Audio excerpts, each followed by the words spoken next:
Sodoma e Gomorra, a depravação era tão grande que quando Deus envia anjos, os homens desejaram ter os anjos, se é que você me entende, desejaram ter relações sexuais com os anjos, a ponto deles serem protegidos dentro da casa de um homem de Deus. Depravação sempre houve, crises, André, sempre houve, cativeiros sempre houve. A igreja, Israel, sempre viu cativeiros acontecendo, porque uma geração vivia milagres em Deus, mas ao longo do tempo, a geração seguinte se esquecia do que Deus havia feito no passado, e começava a negociar princípios, valores, aí começava a trazer para dentro das suas tribos, mulheres de outras culturas que adoravam outros deuses, começaram a negociar o altar de adoração, e aí o que acontece? A geração seguinte era levada cativa, os príncipes sendo levados para a Babilônia, e a gente fala, uau, que loucura, cara. A gente está vivendo no meio de uma Babilônia hoje, irmão. Babilônia sempre existiu. A grande questão, cara, olha para mim, tem sabedoria de Deus fluindo aqui. A grande questão é que a gente olha para Daniel, a gente acha incrível o fato de Daniel exercer influência no meio da Babilônia. Mas o que eu quero que você entenda é que o que fez Daniel ter relevância dentro da Babilônia era o fato da Babilônia não ter relevância dentro dele. O jejum de Daniel nada mais foi do que ele deixando claro para ele e para todo o inferno: ei, os manjares não me compram, porque eu já fui comprado. Os manjares não me seduzem, porque eu já fui chamado. Ei, irmão, olha para mim. As crises não são pretexto para você desistir. Desculpa. Talvez você se convenceu disso, talvez você convenceu alguém disso. O momento não é o melhor, o cenário não é o melhor. E quando foi, e quando você precisou disso, irmão, qual é a glória de um Deus dos exércitos se ele não vencer batalhas no campo de batalha?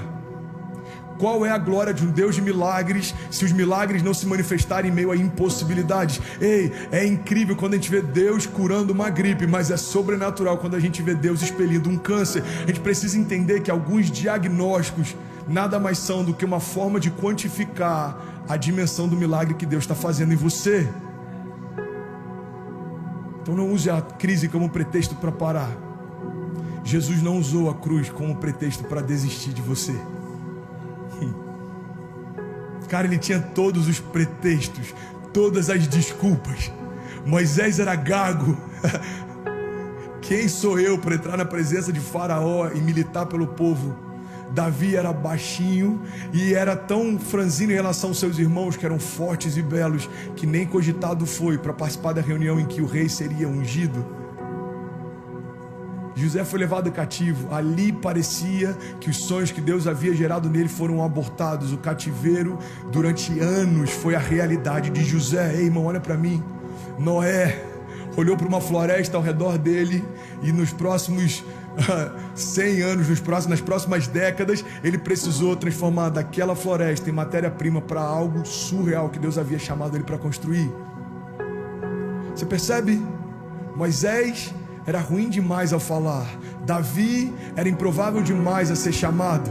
Noé tinha uma tarefa difícil demais. Jesus tinha uma cruz pesada demais, a ponto de não resistir carregá-la durante todo o percurso. Chamaram um homem para ajudá-lo a carregar até o final. Irmão, nenhum deles usou como pretexto os desafios, mas usou isso como combustível para cumprir a promessa que Deus havia feito. Ei, olha para mim, se você permanecer confiando no Deus que prometeu, você vai ver as promessas se cumprirem pelo mesmo Deus que fez as promessas. God will, God be, irmão. O Deus que envia, o Deus que promete, é o mesmo Deus que sustenta, é o mesmo Deus que faz infinitamente mais do que tudo aquilo que pedimos, pensamos, segundo o seu poder que em nós atua. Ei, é como se Deus falasse: eu já depositei em você a matéria-prima do teu milagre.